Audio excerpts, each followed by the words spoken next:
Clause 9 की बात करते हैं तो प्लीज अप्रिशिएट कीजिएगा। क्लॉज 9 बोलता है कि एओपी की बात करता है, मैंने एओपी समझा दिया कि एओपी किसे कहते हैं। अब वो कहता है भैया आप शेयरिंग रेशियो बताओ, फिर बोलता है भैया कब कब कब शेयरिंग रेशियो आपकी चेंज हुई है। तो इंपॉर्टेंट है इसका टारगेट क्या है जब हम फर्म की बात करते हैं।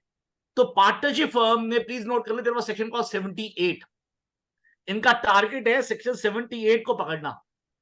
अब 78 में क्या लिखा हुआ, लेट अस से देयर आर 3 पार्टनर्स, तीनों इक्वल पार्टनर्स हैं और 1 करोड़ के लॉसेस चलते आ रहे हैं, मैं मान के चल रहा हूं रिटर्न सही टाइम पे भरी हुई है।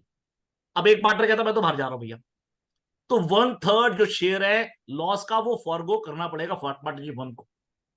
अब एक्सेप्शन क्या है, भगवान ना करे कोई 3 पार्टनर की फर्म है और उसमें एक पार्टनर की डेथ हो जाती है, अब वो लीगल हायर उस पार्टनर की जगह ले लेता है, तो ऐसे केस में 78 हैज नो एप्लीकेबिलिटी। तो व्हाट आई वांट टू से, इनका टारगेट उसको कैप्चर करना है। अब कई बार आपके दिमाग में क्वेश्चन आएंगे रिलेशन टू दिस कि भैया जो फर्स्ट ईयर है तब रिपोर्ट करना, आंसर इज नो, क्योंकि फर्स्ट ईयर है चेंजेस तो होंगे नहीं। पर क्वेश्चन उठता है फर्स्ट ईयर में चेंजेस हो गए हो, पहले पता लगा मैं प्रिया और प्रवीण जी पार्टनर थे, बाद में प्रवीण जी चले गए, मैं और प्रिया रह गए, या फिर विनय जी और आ गए, तो क्या रिपोर्ट करना है? अगेन टू मी, रिपोर्ट यहां पे नहीं करना, पर आपको ऑब्जर्वेशन में डाल देना चाहिए 3CB के 5 नंबर में, मैं क्यों आपको सर, या 3CB के 3 नंबर में, क्योंकि एलएलपी भी एक फर्म है, प्लीज अप्रिशिएट कीजिएगा।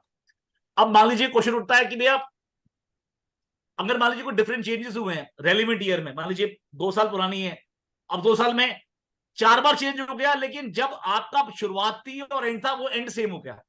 पहले मैं, आप और प्रवीण थे, ठीक है जी, हम हमारे यहाँ 2-3 पार्टनर गए, 2-3 पार्टनर आए, पर एंड में 31 मार्च को सेम हो गए, तब भी क्या रिपोर्ट करना है? सर आप, सर यहां पे रिपोर्ट नहीं करेंगे, पर मेरा पर्सनल मानना है आपको 3CB के 5 नंबर में इस तरह की रिपोर्टिंग करनी पड़ेगी। राइट नाउ क्वेश्चन उठता है व्हाट अबाउट 48(2)B, रिम्यूनरेशन की बात कर रहा है, इंटरेस्ट की, अगर इंटरेस्ट में वो चेंज आ गया, रिम्यूनरेशन में चेंज हो गया, सर इसकी रिपोर्टिंग आपको नहीं करनी है। क्या आपको सर वो पार्टनरशिप डीड जमा करानी है? सर कोई तरीका ही नहीं है आपके पास, पर आपके पास वो कॉपी होनी चाहिए।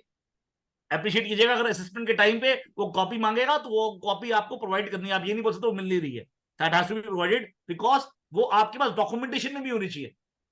अप्रिशिएट कीजिएगा, क्योंकि वो 3CD में जो डाटा लिख रहा है उसकी ट्रू एंड करेक्टनेस पे आप ऑलरेडी अपनी ऑब्जर्वेशन